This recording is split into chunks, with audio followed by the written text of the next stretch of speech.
د سلام په وړاندې کولو هرکلی له خبر د شریک کېدنه مخکې زموږ چینل سبسکرایب او خواته د بیل علامه هم ووهئ. د قطریانو ماښام په یو ښایسته او نوموتي هوټل کې و. طالبانو او امریکایانو لپاره یې ښه مېلمستیا برابره کړې وه. د عربي خوړو بوی دهلیز نیولی و او د بوفې ډوله ډک دیګونه یې بې له کوم ځنډه د مذاکراتو له خونې نه د راتلونکو میلمنو په تمه وه. د شپې تر 9:30 بجو خبرې روانې وې، خو کله چې دروازه پرانیستل سوه طالبانو مخ په بیرون مخه کړه چې ټلیفونونه یې له هغو صندوقونو راوایستل چې د قطري امنیت کسانو لخوا ساتل کېدله او بیا د هوټل انګړ ته ولاړل. زه ساعتونه دې ته په تمه وم چې د طالبانو له هر کړکېچ پلاوي سره د قطر د امنیتي کسانو له سترګو پټ خبر ورکړم. د ښاغلي عباس ستانکزي په ګډون 15 تنه نور طالبان مرکچیان و چې ورخطا او جدي ښکارېدل. د هوټل د انګړ یو څنډه کې راسره راټول سوه او خپلو لوړپوړو چارواکو ته یې غږیز پیغام لیږل. د نوي حکومت جوړول، د سفارت رامنځته کول. موږ داسې ویل، هغوی دا ډول ویله. هغه څه و چې د دوی ترمنځ رد او بدل کېدله.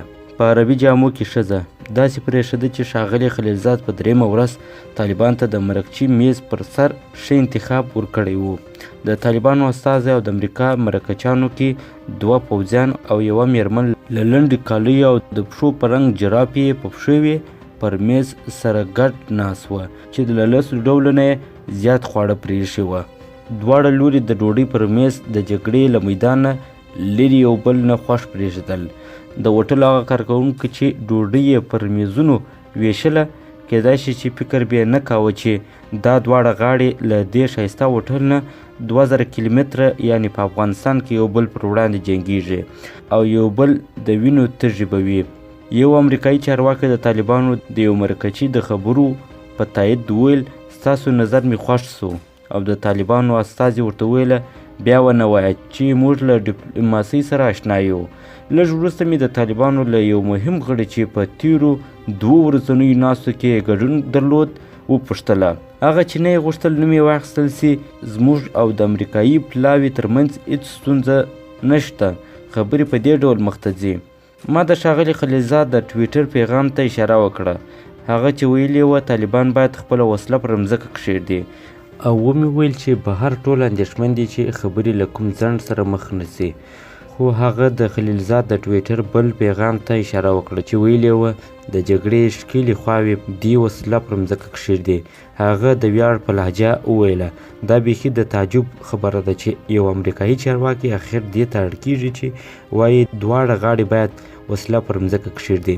د طالبانو دغه استازي وویله، ښاغلي خلیلزاد د خپلې تېرې ورځې تېروتنې د اصلاح لپاره دغه پیغام لیکلی و او په معنا لرونکې خندا سره یې ورو ورو وویله.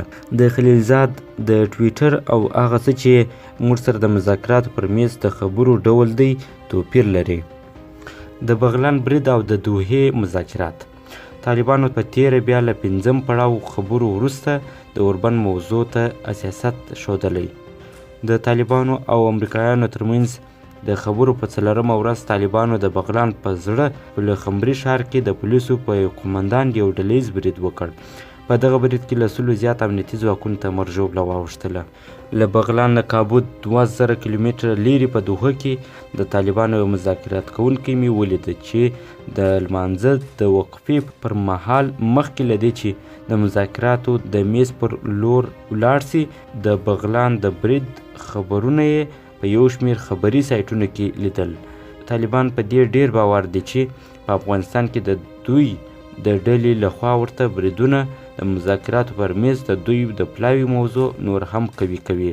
له امریکا سره د خبرو بیا پیلېدل او په پسرلي کې د دې ډلې د عملیاتو زیاتوالی کېدای شي ډېرو ته په دې معنا و چې طالبان سولې ته لیواله نه دي.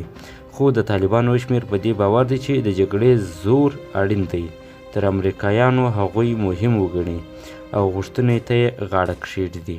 ښاغلي خلیلزاد د خبرو په 4م پړاو کې د مذاکراتو پر میز داسې یو وړاندیز وکړ ګوندې د تاوتریخوالي جګړې ځای اوربند ونیسي.